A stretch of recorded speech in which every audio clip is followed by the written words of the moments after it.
नमस्कार, मैं हूं संजीव श्रीवास्तव। आप देख रहे हैं 4PM news network. Madhya Pradesh की पूर्व मुख्यमंत्री और भारतीय जनता पार्टी की सीनियर लीडर, एक वक्त की फायर ब्रांड नेता उमा भारती के मन की हो गई है।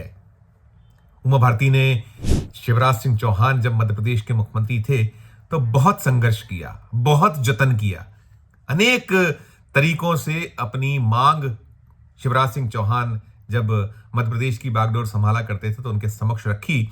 और एक वक्त ऐसा भी रहा जब उमा भारती आक्रोशित हो गई थी और वो उनका आक्रोश राष्ट्रीय स्तर पर मीडिया की सुर्खी बना था। लेकिन शिवराज सिंह चौहान के रहते उमा भारती के मन की मुराद, उनकी वो मांग पूरी नहीं हो पाई थी और सिर्फ आश्वासन उन्हें मिलता रहा था। अब वो जो उमा भारती के मन की थी वो मोहन यादव पूरा कर रहे हैं, बल्कि कुछ कदम आगे बढ़कर उमा की जो मन की थी वो उन्होंने एक तरीके से उसका आगाज कर दिया है। पूरा मामला, पूरा मसला क्या है आपको बताऊंगा विस्तार से, लेकिन उसके पहले मैं एक दृश्य आपको दिखलाता हूं। उस दृश्य को देखते ही आपको पूरे का पूरा मसला माजरा याद आ जाएगा। देखिए वो दृश्य, फिर करूंगा आगे की बात।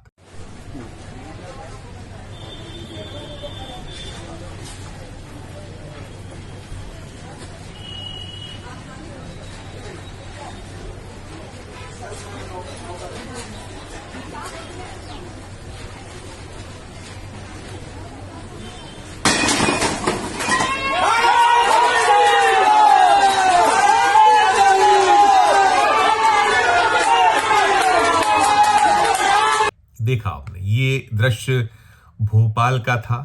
भोपाल के बरखेड़ा पठानी इलाके में उमा भारती पहुंची थी और उन्होंने कैसे वो एक शराब की दुकान पर धावा बोला था, हंगामा मचाया था, बवाल काटा था, पत्थर फेंककर शराब की बोतल को तोड़ डाला था। याद आ गया होगा आपको दर्शकों की क्या मसला, क्या मामला, किसकी बात में, किस विषय में बात मैं करने जा रहा हूं। वो मसला, वो मामला था मध्य प्रदेश में जो शराब की दुकानों को लेकर उमा भारती की बहुत सारी शिकायतें थी और कई सारी मांगे थी। वो खासकर बार बार जो शिवराज सिंह चौहान जब मुख्यमंत्री थे मध्य प्रदेश की, ये जो दृश्य आपने देखा है 2 साल पुराना है।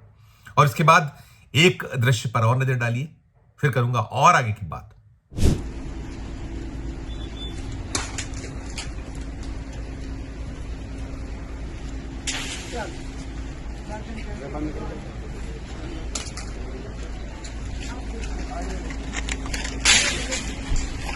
गोरछा का दरवाजा और शराब की दुकान, ये राम राजा सरकार ही अयोध्या दिए जा रहे हैं हमारे।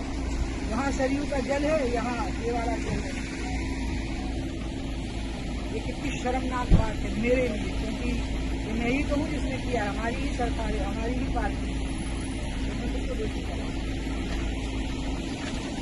गोबर फेंका भैया, पता नहीं फेंका। हाँ, ध्यान रखना।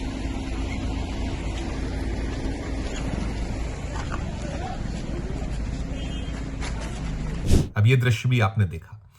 ये ओरछा जो एक राम राजा दरबार के नाम से विख्यात है, उस क्षेत्र का दृश्य था जहां एक शराब की दुकान पर उमा भारती ने गोबर फेंका था। और दोनों ही मामले, जब उन्होंने वो पत्थर मारकर शराब की बोतल तोड़ी थी, भोपाल में धावा बोला था, वो दृश्य, और दूसरा ओरछा का जहां उन्होंने ये गोबर फेंका। और उमा भारती की मांग यही थी कि ये जो क्षेत्र हैं, पवित्र शहर, पवित्र क्षेत्र हैं, मध्य प्रदेश की पवित्र नगरियां हैं, और खासकर इन क्षेत्रों, इन नगरियों के साथ साथ स्कूल, अस्पताल, अलग अलग जो धर्मस्थल, इनसे शराब की दुकानों को दूर कर दिया जाए, इनके निकट न रखा जाए। और उन्हें यह माना था, कहा था कि बहुत बड़ी संख्या में दुकानें हैं और जब इसको ऐसा किया जाएगा, उनकी मांग पूरी की जाएगी तो बड़ा राजस्व का नुकसान भी होगा, लेकिन उसकी भरपाई सरकार कर सकती है। तो मांग क्या थी उमा भारती की, वो भी देखिए, सुनिए। फिर इसी विषय पर हम करेंगे अब जो ताजा मसला, ताजा मामला, ताजा फैसला है मध्य प्रदेश की मोहन यादव सरकार का, उसके बारे में बात। देखिए, सुनिए, वो जो उमा भारती की उस दौर में मांग थी, उस पर भी मैं आपकी नजर इनायत कराता हूं। सुनिए आप। बात इस दुकान की नहीं है। मध्य प्रदेश में अभी 18,000 दुकानें हैं और 14,000 करोड़ की रेवेन्यू की वसूली है। मैंने तो 4 परामर्श दिए हैं, 5 कि शिक्षण संस्थानों से 1 किलोमीटर की रेडियस की दूरी, सभी धार्मिक स्थानों से आधा किलोमीटर की रेडियस की दूरी, सभी मजदूरों की बस्तियों से आधा किलोमीटर की रेडियस की दूरी। पर अहाते तो बिल्कुल होने नहीं चाहिए, क्योंकि यातायात के नियमों का उल्लंघन है शराब पी के गाड़ी चलाना या सड़क के ऊपर चलना। और अदालतों और अस्पतालों से भी आधा किलोमीटर की रेडियस की दूरी। मैंने इसमें एक भी बात गलत नहीं कही और इसमें 14,000 करोड़ रेवेन्यू की हानि नहीं है, इसमें 1,000-1,500 करोड़ रेवेन्यू की हानि है। और इस वजह से कितने लोगों के जीवन बर्बाद हो रहे हैं, कितनी महिलाओं का सम्मान संकट में पड़ रहा है। इसलिए ये दुकान अकेली नहीं है, ये 18,000 हैं ऐसी पूरे मध्य प्रदेश में, जो पूरे प्रदेश के भविष्य को झोंक रही हैं और मध्य प्रदेश को शराब के नशे में बहा देंगी। आपने देख लिया कि वो पत्थर से हमला शराब की दुकान पर उमा भारती का सांकेतिक एक विरोध था उनका, फिर वो गोबर फेंकना, फिर ये मांग कि कैसे कुछ राजस्व का नुकसान होगा, और ये सब चीजें करती रही थी उमा भारती, लगातार करती रही थी। लेकिन उन्हें आश्वासन मिलता रहा था शिवराज सिंह चौहान की ओर से, और वो कहते रहे थे कि नहीं, दीदी की मांग सही है और हम इस पर विचार करेंगे। कुछ चिटपुट फैसले उनके दौर में हुए भी थे कि अहाता बंद करने का एक निर्णय हो गया था, लेकिन बाकी जो उनकी मांग थी दुकानों को लेकर, शराब की दुकानों को लेकर, वो पूरी नहीं हो पाई थी। अब जो मोहन यादव हैं वो क्या कुछ करने जा रहे हैं, उनका फैसला क्या है, खुद मोहन यादव के मुख से वो भी सुन लीजिए आप। ये बजट सत्र का एक तरह से किनारा आया है और ऐसे में हमारी सरकार विचार कर रही है कि हमारे धार्मिक नगरों पर हम अपनी नीति में संशोधन करें और धार्मिक नगरों से शराब की बंदी की तरफ बढ़ें। कई साधु संतों ने, कई लोगों ने सुझाव दिए। हमारी सरकार गंभीरता से विचार कर रही है कि हम हर हालत में अपने धार्मिक नगरों पर उनकी सीमा के बाहर ये आबकारी दुकानें चालू करें, बंद करवाएं, ताकि धार्मिक वातावरण को लेकर के जो सब लोगों की शिकायत आती है उस दिशा में हम ठोस कदम कर पाएँ। हम गंभीर हैं और बहुत जल्दी इस बारे में कोई निर्णय करेंगे। तो अब ये मोहन यादव बतला रहे हैं कि क्या कुछ मांगे रही हैं शराब की दुकानों को लेकर, क्या कुछ सरकार करने जा रही है। फैसला हो गया है, अभी 13 शहरों में शराबबंदी की जा रही है, ये मोहन यादव स्पष्ट कर रहे हैं। और जो ये 13 शहर हैं, 13 जो नगरीय क्षेत्र हैं, उनमें उज्जैन है, मंदसौर है, मैहर है, पन्ना है, मुल्ताई है, दतिया है, ओंकारेश्वर, अमरकंटक, महेश्वर, ओरछा, चित्रकूट, सलकनपुर, मंडलेश्वर और नरसिंहपुर।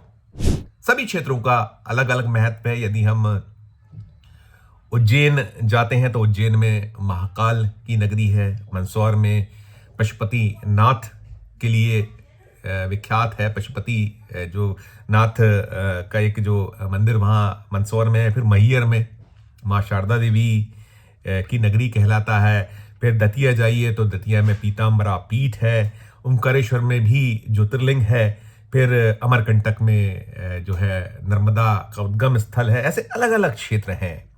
सलकनपुर, ये सलकनपुर जो मध्य प्रदेश के पूर्व मुख्यमंत्री और जो अब विदिशा से सांसद हैं, विदिशा के सांसद जो अब मोदी सरकार में कृषि मंत्री की भूमिका में भी हैं, वो उनका जो पुराना निर्वाचन क्षेत्र, जब वो मध्य प्रदेश के मुख्यमंत्री थे, तो बुधनी क्षेत्र का हिस्सा, ये जो मैहर है विधानसभा, उसी में आता है। और ये विदिशा जो लोकसभा सीट है, इसमें भी वो जो बुधनी है वो विधानसभा सीट विदिशा संसदीय क्षेत्र का हिस्सा है, और ये जो सलकनपुर उसी में आता है। तो कुल मिलाकर जो काम शिवराज सिंह चौहान बार बार उमा भारती मांग करती रही, आग्रह करती रही, अनुरोध करती रही, वो उनके भाई, दोनों का रिश्ता यही कहा जाता था, दीदी और भैया।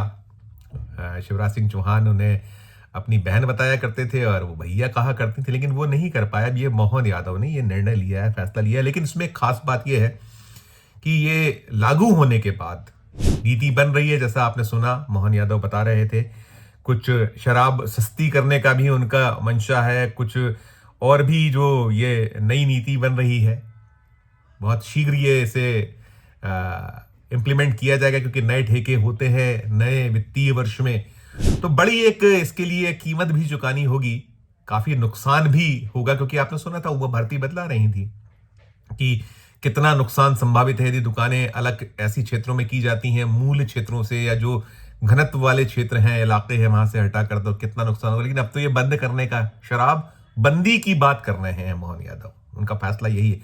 तो कुल मिलाकर ये मसला, ये मामला सुर्खियों में है, और इसको ऐसे ही कहीं कहा जा रहा है कि जो शिवराज उमा भारती को नहीं दे पाए वो मोहन यादव ने दे दिया है। देखिए, इस जो पूरा मसला मामला है, इससे जुड़ा और जो अपडेट होगा हम 4 PM के अपने दर्शकों तक इसका अपडेट जरूर पहुंचाएंगे। क्या कुछ निकल कर आता है वो देखने वाली बात होगी, क्या नुकसान, कितना इंप्लीमेंटेशन, क्योंकि भी इस पे इंप्लीमेंट होना है। अभी तो ये सिर्फ और सिर्फ मुख्यमंत्री की घोषणा है तो आगे जो होगा वो आपको अपडेट पहुंचाएंगे। और शराबबंदी की जो बात है, हमने देखा है कई सूबे हैं, गुजरात में शराबबंदी है लेकिन शराब बहती है, मिलती है, कहीं कोई कठिनाई नहीं है। बिहार में है, हमने देखा है नीतीश कुमार के राज में, वहां भी सब कुछ खुला हुआ है कि नाम को बंदी होती है और सब कुछ होता है, और वो महंगे और ऊंचे दामों पर लोगों को हासिल हो जाया करती। तो ये फैसला मध्य प्रदेश के जो ये पवित्र शहर हैं, पवित्र नगरियां हैं, नगर हैं, धार्मिक स्थल अपने अपने उसके लिए ख्यात है, तो यहाँ क्या कुछ होता है उस पर भी हमारी निगाह नजर होगी। और जो भी निकलेगा यदि शराबबंदी होती है तो वो भी हम आपको आगे खबरें पहुंचाते रहेंगे।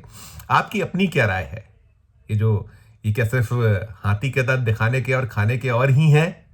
कुछ सचमुच होगा, या ये सब जैसे हम बिहार और गुजरात और कुछ और भी ऐसे राज्य हैं जहां शराबबंदी के नाम पर जो पीछे होता है वैसा कुछ होगा? जो भी टिप्पणी हो हमारे वीडियो के कमेंट बॉक्स में जाकर जरूर कीजिएगा। खबर अच्छी लगे तो हमारे चैनल को लाइक कीजिए, सब्सक्राइब कीजिए, ज्वाइन का बटन ना दबाए तो ज्वाइन का बटन भी जरूर दबाइए। प्यार और स्नेह बनाए रखिए और देखते रहिए 4 PM न्यूज नेटवर्क। धन्यवाद, नमस्कार।